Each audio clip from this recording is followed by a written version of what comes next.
Okay, we're back with our, I don't know, sixth episode, Something like that. something like that. We're getting so far deep that I'm losing count. You're losing count. We're gonna be Even losing though, more even counts. though I edit them and label them and everything, but when I just chill in here and I hit play, it's like, what number is this? Anyway, so I wanted to start today, even though this won't get posted for about, I think, 2 weeks. I think I'm a That's little bit fair. ahead of schedule on uploads. So I want to start though today with a story about Sprawl that I encountered.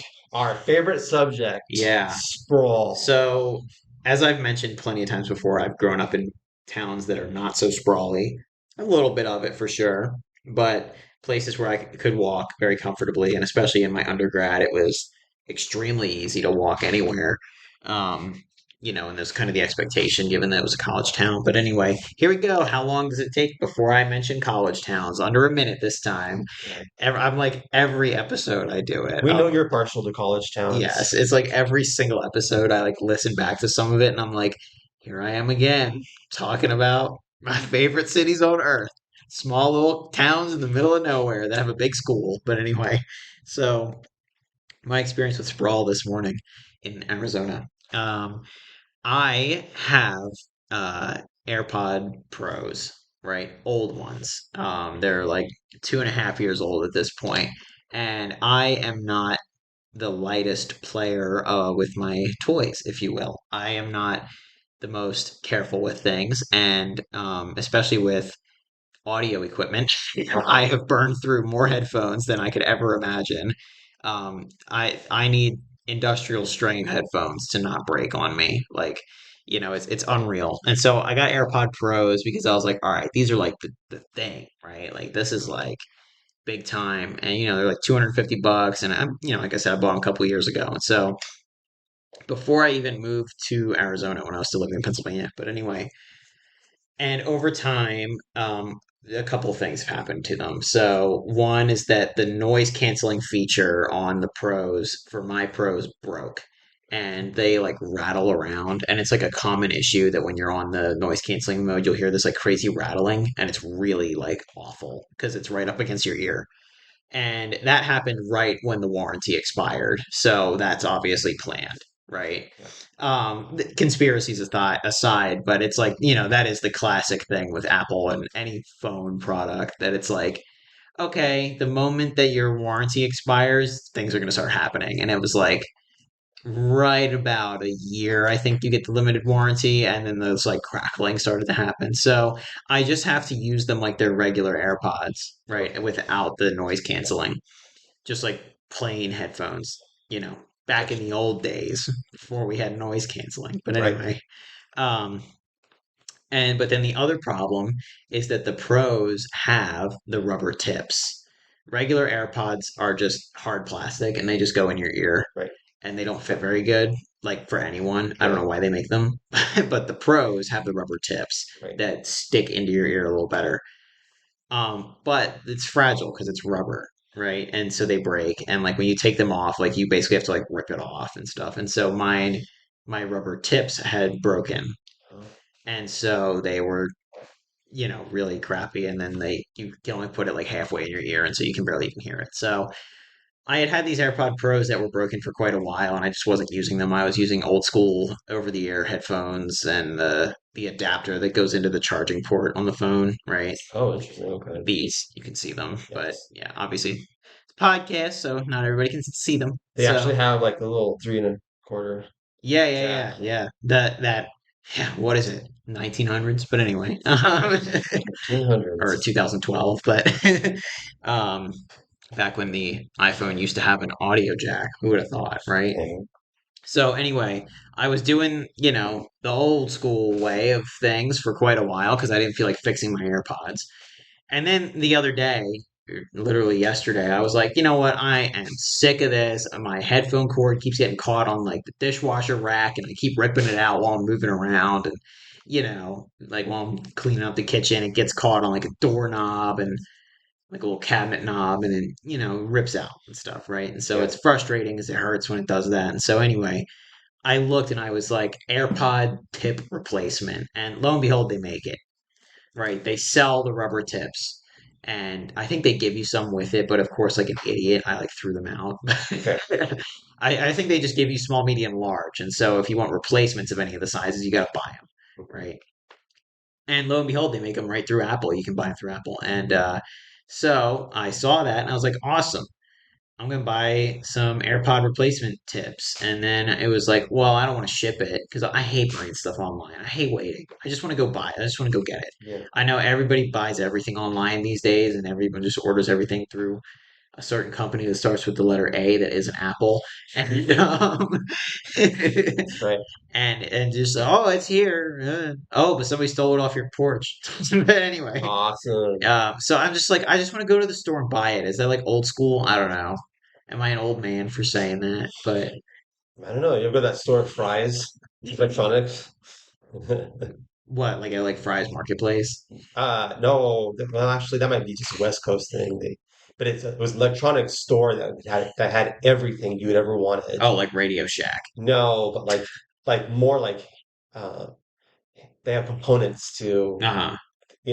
things like you could just get anything there. It's like related But it electronics related. wasn't the same fries No, as not the grocery Kroger store. No, fries. this place is like they had like in LA, had in Las Vegas, and they're just like a warehouse of just Yeah, random electronic.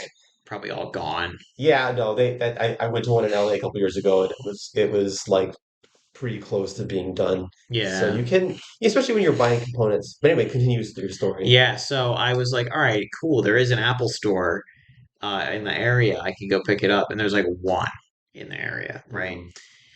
And so that's whatever. I guess a lot of people order their stuff online from Apple because but whatever. So there's one in the area, and mind you, these tip replacements are $8, right?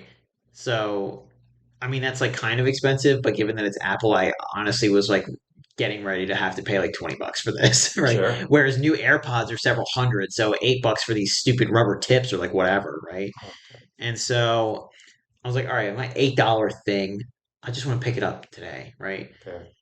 But the store is like 20 minutes away from where I live. As driving by car. Yeah, Hmm. 20-minute drive to the store. And I had to like, I pretty much only drive to work and that's it. I just drive back and forth to my job, right? And then like on the weekend, it's always like I try my absolute hardest to not have to drive anywhere because I hate driving and it sucks and it's stressful, right? Exactly. And so I was like, oh my God, I'm gonna have to drive somewhere on the weekend. What a massive inconvenience. And then it's like a 20-minute drive to get some stupid tips for my headphones, right? And I was like, this is so dumb, right? And it's like I don't want to have to wait for it to come in the stupid mail, and I also don't want to have to drive 20 minutes to the stupid store. So it's just like, man, I wish I could just go like walk to a little like electronic place and just be like, ah, yes, two pairs of rubber tips, please. But like that doesn't exist. I have to go drive 20 minutes to go do my in-store pickup. It's like it's just frustrating. So I was just frustrated, and I'm just sitting there. That's your sprawl That's my sprawl story is that it takes 20 minutes to go get some rubber tips for my headphones. at the Apple Store, it's in an outdoor mall. Yeah. Yeah. Yeah, which it's like that also kills me, right? Because you have an outdoor mall and you see all these people like walking around, they're like walking their dogs there and stuff, and it's everyone looks like so like happy to be like walking around an outdoor mall, and it's like, don't you realize that you like it here because you can walk places? Yeah, the people get in their car, they put their dog in the car, they pack it up, they go to the outward mall, walk around and see other people because I think that people really, even despite suburban people saying, I don't want to be everybody on top of each other. I hate this. I hate that idea. They really want to be somewhere where they're walking around, Yes, walking their dog, but also not having the layer of having to get in a car and drive to their mall, their local outdoor mall, which could be 30 miles away for all we know, because right. the way that sprawl expands so far, you essentially have to drive there because when you look at the land use around that outdoor mall, it's all parking lots. Right. And actually getting there, you say if you lived really close by, you would still have to get in your car because the roads are so inhospitable to Yeah, pedestrians. yeah. We're talking like 6, 8 lane roads with a crossing maybe once Bunch of every auxiliary lanes. Yeah. yeah, with like it may be like what like especially when I look in some midtown in cities with large wide streets, we're looking at crossing maybe every half a mile to maybe quarter mile if you're lucky. But once you get kind of further out into the It's every suburban, mile. yeah, I mean, well, there's the actual intersection, but also there's in Arizona there's hawk crossings, Hmm. and but people tend um, but still, if you're halfway between a hawk crossing and an intersection, you still have some serious hoofing to do before you get Oh to, yeah. but then It just also, feels dangerous, and it just feels like you're not supposed to be there, and that the roads aren't built for you, even if there's a nice light for you. A yeah, hawk crossing, it's some acronym that they really stretched to make it say hawk, but yeah. it's HAWK. I always thought it was HOC because it was like ad hoc, Oh, yeah. right? I was always like, oh, it's like an ad hoc light because it was like clearly put here after the fact, right? But no, it's Mhm. HAWK. It's a thing that was actually invented in Tucson, and it's meant to provide an extra space for pedestrians to cross, but it's only activated by pedestrians. It's not like a typical intersection where you have cars stopping and pedestrians stopping and then cars and pedestrians going Mhm. simultaneously. The hawk light is just meant for the pedestrian and it stops all the cars in the middle of like an arterial. But the problem is that, the distance that you're expected to cross is really ridiculous because you're crossing upwards of, 6 to 8 lanes at Mhm. times. And those lights don't last for very long. And, you get the solid red for a while, but then it's a flashing red and people stop and kind of Yeah. roll through them when it's the flashing red. Yeah. It's not the best designed. And then they also have them for bicycles as well. And Yeah. if you have them, I learned that if you have them for bicycles and pedestrians, they are called toucans That's right. because Toucans. two can cross. A pedestrian and a bicyclist could cross. And Yeah. so, but they're not, I feel like they're pretty well designed for bicyclists. I feel like that's a pretty great design for them. But for walking, it is still really tough, It's tough, but also what you end up seeing, and I've seen this quite a few times, so it's essentially, a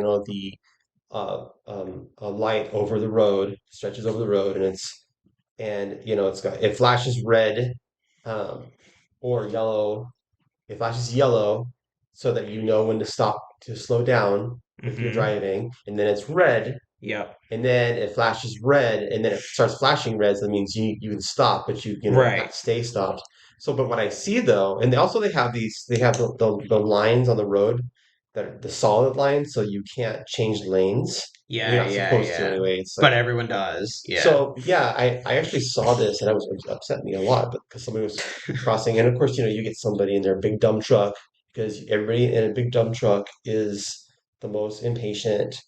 Oh yeah, yeah, yeah. It just goes with it. And They're to just go with our boy, not just bikes. I don't know him. I just call him our a boy because boy. I watch his stuff. But he mentioned that like SUVs and Mhm, stuff and like trucks, like mhm, the marketing done and everything, mhm.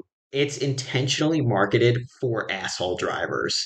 Yeah, Like and they're if you're an assholes. asshole, this is your car. Like that's like how they market that stuff. Yeah, It's and crazy. and they are assholes, and they're the biggest. They throw the biggest temper Yeah, tantrums yeah. when they have to be inconvenienced in any way. Half a second, somebody crossing the street, they'll or if they have to go around you on your bike, they'll rage past you. Yep.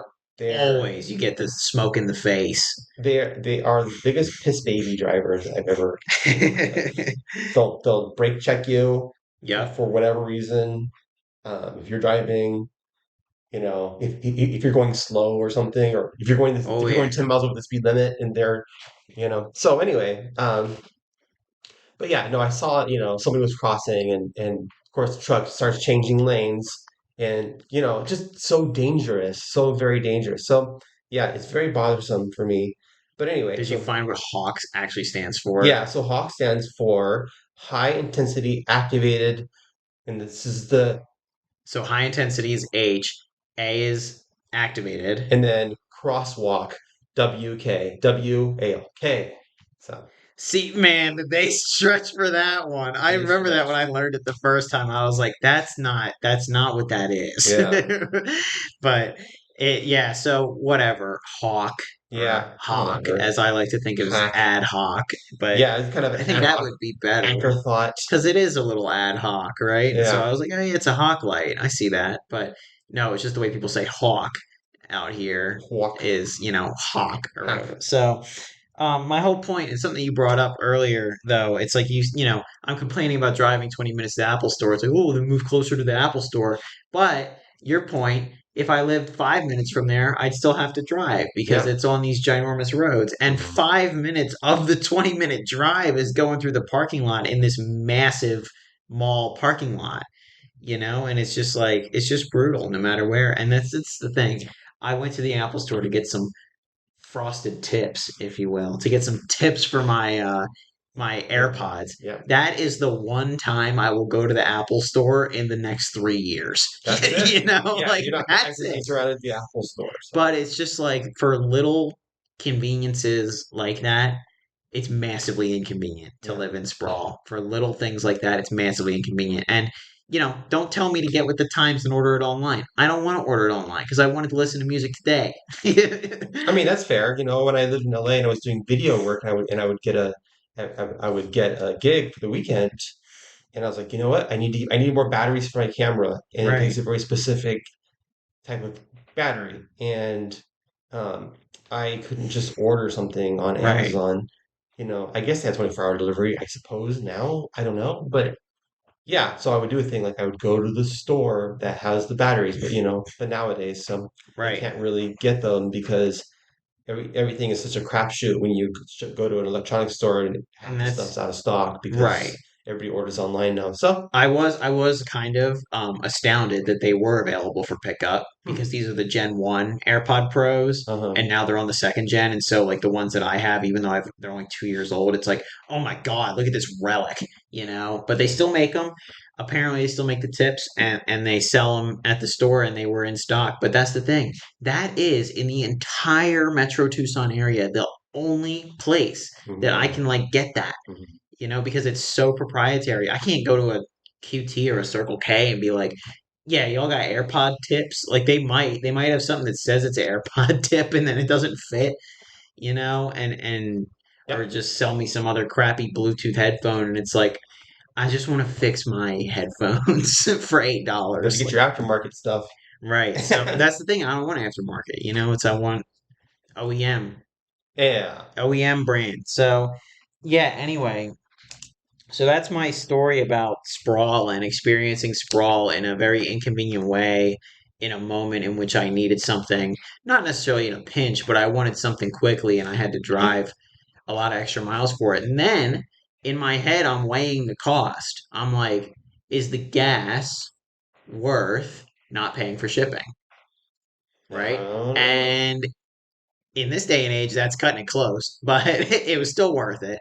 My car gets great mileage. I drive a little car. I have a small car because you mean you don't have a big lifted truck with a no, big American flag on it the size no, of Texas? because I like to keep my money, and I fill up every other week, and it usually costs around $20, and that's my big reason. And when people ask me about it, and if they say, "Oh, well, you just hate trucks," blah blah blah. No, though yes, that is true, but I I do. I hate spending $100 to fill up a gas tank. Who accused you of hating trucks? Who accuses you? Nobody, but if somebody Okay. did, but like, so my girlfriend has an SUV. She has a, Okay. a Rav, right? Oh. And it's like filling that thing up. When I have to, she'll want me to go pump the gas, right? And she's like, "Oh, can you pump the gas? I don't feel like it." So I do it, and I'm like watching it go, and I'm like, "This fucking thing is still taking $60? gas." Like, I'm like, I could have filled my car up 3 times, I you mean, I know? have a small car, and I've never owned a car. It's my first car, really. Yeah, Um, I'm only on my second, yeah, and but anyway, yeah. and my So first one was a Mini Cooper, Mini so Cooper, I've only driven small shit, and you drive a small car too. but anyway, I wish I didn't even have to drive that so much. I live in a city with sprawl, and it's unfortunate because I'd love to have an e-bike and just get across town Right. and really engage with my city instead of having to sit. Because I don't know if you like. Anybody who has to sit in any traffic, it's just maddening, and it's so it's not even waiting in traffic that sucks. It's just the fact that you're like in a car, and it can feel luxurious when you first start doing it. I And you know that have I the was, AC blasting and your yeah, music or whatever. It's like, oh, what luxury compared to like being on transit or being like in the heat, uh-huh. on a bike. But then it's like, what the other luxury to me is on transit? I can check my emails Mhm, on transit. I can text people consistently on transit. I think mhm. I've mentioned it before on here. I forget what I say all the time, but when you are in the car, you are trapped. People think it's a luxury, you're trapped. Right, and then finding parking, but then again, people say, "Well, there's just not enough parking." But you're like, "Well, come on. Do you?" I mean, I guess some people, they love giant parking lots. Don't ask me why. I mean, think about it this way though. If you have a big giant parking lot, say at a mall, and you have to walk from say you had to park at the end of the parking lot and walk all the way to your mall. Imagine if you had a walkable community and you could walk to your little street with your cafe and your stores. You're still end up doing a lot of walking on top of Right. your driving. Yeah. So it just takes that much So longer. there's like no point in even having to do the drive if you're still gonna have to go walk a whole bunch. I know, right? So Yeah. I know, and people go to the mall to walk, you That's know. what I was getting at. Is I saw all these people walking their dogs there. They're clearly not going in any of the stores. They're just walking their dog around at the Yeah, mall. somewhere social, somewhere where And they that's can. the other thing I wanted to mention is it's good to socialize your dog, and Mhm, that's impossible in mhm, suburban sprawl. mhm, You're not going to see anyone. And my dad's dogs are so poorly behaved around other mhm, dogs mhm. because they don't get enough exposure. Yeah. But when our dog was a puppy, we took her to like training school and stuff, and she was always in a room with like 10 other dogs. She was great. Mhm, She was fine. And then, she's so many years removed from all that, so all that progress gets undone. And mhm. now it's like if a dog is anywhere up the road, I mean, it's just so common. You see it. Every suburban dog freaks the hell out at Yeah. everything.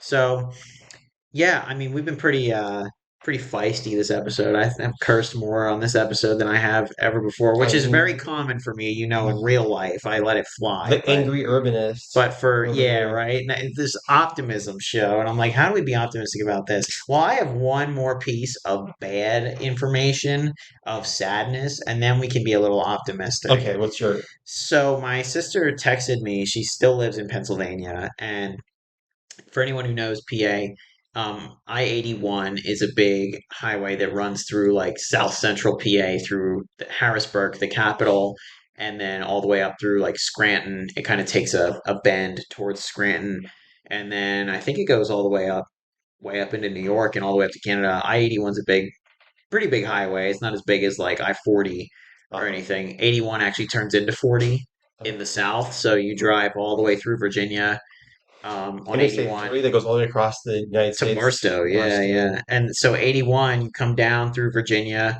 out kind of the, western part of Virginia. Not you go through a little bit of West Virginia as Yeah. well, the state, but it's confusing. But anyway, then you go into like Bristol, Tennessee, and then around Knoxville, Tennessee, 81 bends and turns into 40 because it starts to go, east west, and Yeah. so it has to change numbers. But Right. anyway, so 81 runs from like Knoxville, Tennessee, all the way up to, I believe, Canada.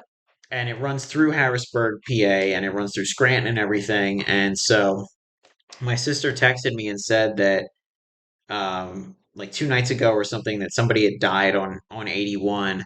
And then she said that it was the ninth death on 81. I don't know if she means across the whole highway or just in Pennsylvania or just in Harrisburg or whatever. She said it was the ninth death on 81 this month. Not even this year.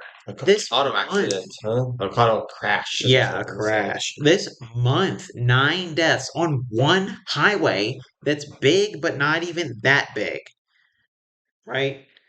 It's a mid sized piece of the interstate. Uh-huh. It is not I 10 or I 40 or I 95. It's 81, right? That is a mid sized piece. It goes across up and down about half the country.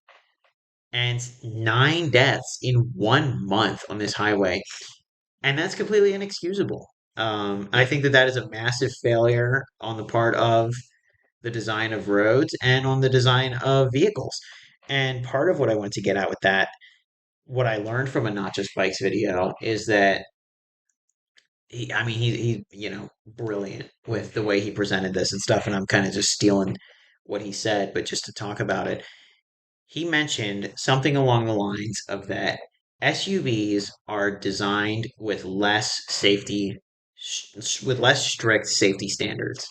And it's this crazy misconception that people think that they're safer in an SUV because it's bigger, Right. but the frames are way more brittle and the geometry of the car is way more susceptible to causing you greater injury in a rollover. Interesting. And so people are under this guise that they're safer in an SUV, whereas actually in one of our cars, you're a little safer, especially because you've got a Kia Soul, which has this feature where, what, you don't want me to say you got a Kia Soul? No, whatever. What's wrong with it? Nothing defines something. You have a car. Does yours? Okay, I know some of the newer ones. I don't know if yours has the feature where if the engine gets hit, that it drops down. I don't know. I don't know. Yours is kind of old, so. 2016. Yeah. Oh, okay, okay. It's a little newer than I thought, but they have that feature where so that the engine doesn't crush you if you get into a crash, where it'll drop out of the car and drop down. Wow. Yeah, pretty cool, right? There you go. That's your crumple zone right there. Yeah, yeah. So, So but anyway, but yeah, back to road safety though. We So really. these SUVs are dangerous. People are driving them. I don't know if all nine of those deaths were caused by SUV rollovers or whatever, but my thing is, I don't like blaming the people. I don't like blaming people. Everybody in every state is going to say, "Oh man, have you seen those?" If you live in Florida, "Oh, have you seen those Florida drivers are the worst?" Or here we hear it here. "Oh, those Arizona drivers are the worst." I hear it back in Mhm. PA. "Oh, PA drivers are the worst." At some point, you got to think to yourself, is this really the driver's fault or is it the road's fault? I mean, design is really. I mean, they have to say dangerous by design. We do. We Yeah. live in a place that's dangerous by design, and I'm not quite sure why we are continuing to um, build these roads like this when we know so much. But we're also dealing a lot with people who I think that they prioritize efficiency of car use over everything else. Hmm. And it's not even the most efficient way to move people around. Well, definitely not. Obviously, you look at the image of 50 cars and the space it takes up versus Yeah. 50 bikes versus 50 people walking. I mean, that's just pretty simple that one person does not need all of the room of a car. I mean, I would say even that my small little Chevy that I drive, Hmm. it does not it's big. I mean, I moved across the country in a Mini Cooper. Like, I didn't need all the space. I had a four-door Mini Cooper, mind you, not a little two-door You had your one. But stuff. I mean, I had like almost all of my stuff in that car, and I was able to move across country. And so my point is that it's like outside of that giant event where I had all my stuff in that car was empty always, like absolutely empty. And there's all this space that I'm not using for myself. And so, yeah, I mean, roads are very inefficient, but yes, dangerous by design because the human element is never considered. And Right. that's a big thing that a pet peeve of mine with Google Maps. Uh-huh. That Google Maps will give you their most efficient, or Apple Maps too, whatever, right? And not to just pick on one of them, but GPS is that they will give you the most efficient route time wise, but it does not ever consider the human element of stress Uh-huh. and stressful driving. It might technically be faster, but it's not going to feel faster. It's going to feel worse. Yeah. I know there's some apps, ways is what I think of that really takes you on a kind of a wild goose chase Hmm. through different areas and streets and stuff to get the fastest. But you are just it's a human stress element. I have to take 20 turns as opposed to like 5 turns to get somewhere because Waze was like, well, we want to make sure that you never have to be sitting in a car with other cars waiting, you know? I have a great ways story Oh yeah. about my dad. This was actually really recent. This was like the last time I visited home again. Uh-huh. And we were coming back from a long trip to North Carolina, going from North Carolina to Philly. And we were getting really close to back home, right? We were getting on I-95 to get back home, right? Like in Philadelphia, right? To get back up into kind of the far-flung parts where he lives. And Mhm. so anyway, we're getting on I-95 and he's got Waze going, right? He's using the Waze app. And because it is like 30 seconds faster via the calculation of this app, it sends him through all these neighborhoods in Chester, PA. Okay. Do you know anything about Chester, PA? Mm-mm. I won't be mean, but it's not a place that I would visit very much by choice. Okay. Okay. It is a, it's not Philadelphia. It's still in Pennsylvania. It's not Philadelphia. It's its own, Chester is its own city. It is not known as a very nice place to be. Huh. Okay. Um, I'm sure there's wonderful neighborhoods. I'm sure there's wonderful businesses there and wonderful people. It is just not a place that you have much reason to visit ever. I see. Unless you are going to a Major League Soccer game, because the Philadelphia Union play in Chester, Okay. which I believe was an attempt at revitalization and stuff to put a Major League Soccer stadium there. So, because I think that's pretty new. So it sends my dad through all these neighborhoods in Chester instead of just getting on I-95. But then the funny thing is that no matter what, he still had to get on I-95 because it was like, oh, skip it at this interchange, go through Chester, and then get it at the next interchange.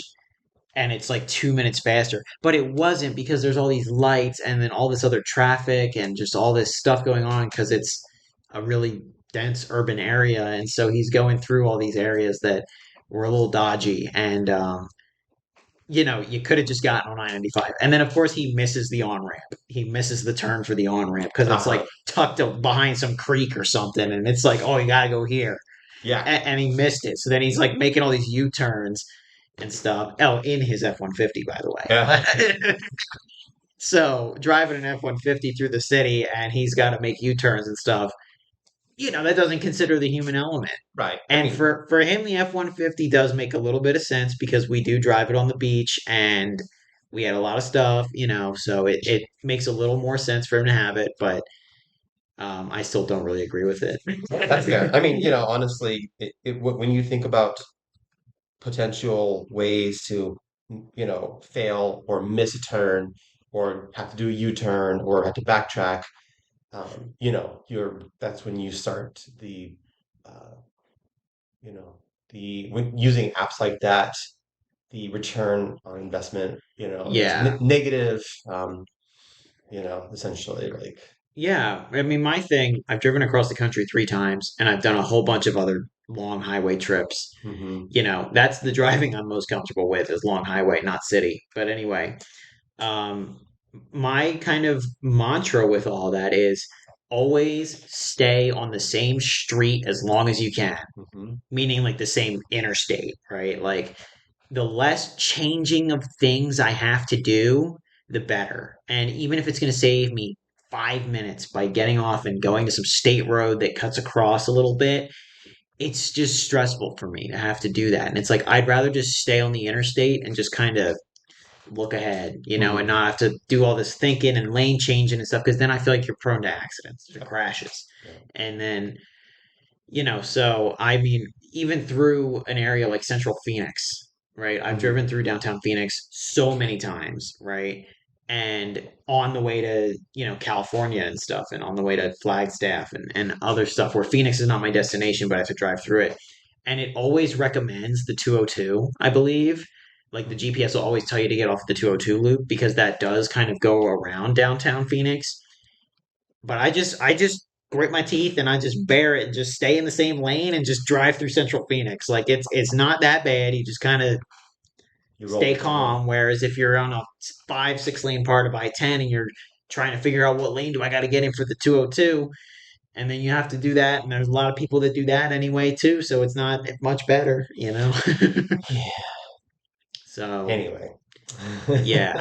My thing, all right, I mean, we need a little bit of happiness to end this off with. All right. My thing is, in a car dependent world, and if you live in an area that kind of forces you to drive, you have some options and you have ways to make it a little cheaper, right? There's ways to make life not so expensive because we talk about the cost of filling up an F 150 is like it's ridiculous, right? Okay. You don't have to live that way and you don't have to get an SUV. Of course not. You can get hybrid. The car, if I could choose to buy another car, although I'm fine with mine, I would be picking a Prius C, a Toyota Prius C, Uh-huh. because it is a hybrid and it gets like 60 miles to the gallon and it's small. So, although you may be forced to live in a life of sprawl, it doesn't always you can make some choices to ease the pain. Yeah. Well, I mean, think about it this way. I really want to focus a lot with this podcast on how to really work towards uh, making our sprawling suburbs more walkable and more Hmm. accessible for everybody, just regardless of mode of transportation, right? Yeah. And I think that's like the ultimate goal is to push for, you know, um, policy that really helps bring these things about. Because I think that, I don't know, I find this sprawl unacceptable. Oh yeah. I think that it's bad for the environment. It's bad for our mental health. It's bad for our Hmm. physical health because so many crashes and Yep. happen, and so many Bad for your wallet too. bad for your wallet. Yeah, it's just like negative, net Yeah, negative, as you'd say. it's absolutely a net negative. Uh-huh. I will give you this too, something I just thought of, a little piece of optimism. On my frustrating 20-minute drive, one way, mind you, so my 40-minute round trip to the Apple store to get my stupid headphone tips, Uh-huh. um, I did see a good amount of people biking. Yeah. Okay. In really sprawly suburban parts of this metro area, I did see a good amount of people biking. And where the lanes are present, people do use them. Yeah. And I actually there's a street pretty close to me that like recently like adapted a bike lane, and it's like it's great. It's great to see that in a very suburban area to see a bike lane be present. It just makes me a little happy. It gives you a little bit of hope, right? So No, I think people are, people are catching on. I mean, I went on a big community bike ride last night, Yeah, there and you go. we went all the way from one side of town to the other, and well, it was actually just seasonably cool, unseasonably Oh cool, yeah, well, because of the hurricane. We didn't and even talk about that. We're at and 40 minutes. We didn't even talk about yeah. the hurricane. But yeah. Anyway, so like I was in group of like 50, 60 bicyclists, and I saw a lot of other people on their bikes out and about, and people walking around. And I'm just like thinking to myself, if people are willing to do that in a place that is, and where I was biking was in the middle of midtown, so it's like older. It's not quite as bad as suburban sprawl, but Yeah, it's still not necessarily a walkable area. it's But similar to like where I grew up, yeah, where it's not perfect, but it's also not terrible. yeah, and there's room for improvement, but unfortunately, the things that I see built are moving the city in the direction of more sprawl, car dependent Yeah, parking lot, yeah. drive through, storage facility. The kind of stuff that's plaguing the whole United States. Really, the developments happen post Yeah. COVID. But anyway. But yeah, you see people. I saw a lot of people, and that was really great to see that. And everybody was excited to see us. People were like driving by in their cars and be like, "Yay, woo!" Yeah, right. Which is great when somebody in a car, maybe somebody in an F-150 even is like, I doubt that. is People like, with like compact cars, like yeah, right. it's And gonna they got continue. that share the road license plate. The asshole contingent in the F-150. I don't think that they appreciate any of that stuff. Did you get anyone in a truck like drive really aggressively next to you guys? Not this time. That's good. So there you go. There's a little bit of hope. There is hope. There is hope. I know Well, that we shared a lot of very negative stuff, and it's okay. but there's a lot of negative stuff with planning in the world, especially in the U.S. But there Yeah. is hope, and I think kind of the thing that I think we've said before on the podcast is like if you build it, they will come, and it's like this bike lane that exists on this road that's pretty new near where I live. I see people biking on it like all the time in like 110-degree heat. There will be people biking on it for fun For because fun. these people have cars because this Yeah. is like an area where you have to have a car, and these people are just biking on this thing for fun Okay. in 110-degree heat. So, you know, it does happen. Oh, and I mentioned the share the road license plate. That you know about this at all? This is we'll end with this. I know we're very deep in the time on this one. This is a long episode, but a lot to talk about. I was pretty fired up this week, so and I talked for like 20 minutes and then let you say five things, but Okay. So what about the sugar road thing? so um there are specialty plates, for like every state has that where you can get a Uh-huh. license plate with a cool image on it. There is one in Arizona that benefits bicyclists and pedestrian safety. Wow. Yeah, there is a charity, and I'm not sponsored by these people, but by any means, I just kind of looked into this called the Rob Dollar Foundation, which is kind of an unfortunate name for a charity. But the guy's Rob Dollar. the guy's name was Rob Dollar, so Rob Dollar, like, come on, that's a really unfortunate name for a charity. Bob Dollar. Yeah, Bob Dollar, all right, Robert Dollar. Robert Dollar. Wrong dollar. Like, my God, is this real? So Well, I hope it's real and then I'm not talking about a scam. But anyway, I looked into it. I looked at their website. This guy's name was Robert Dollar, and he was a hardcore bicyclist, and he was killed by some drunk driving idiot in, I think, Phoenix.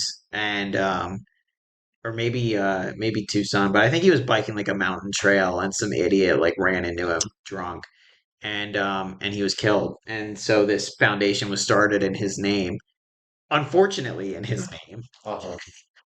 Unfortunate that he's no longer with us, but also a very unfortunate name for a charity.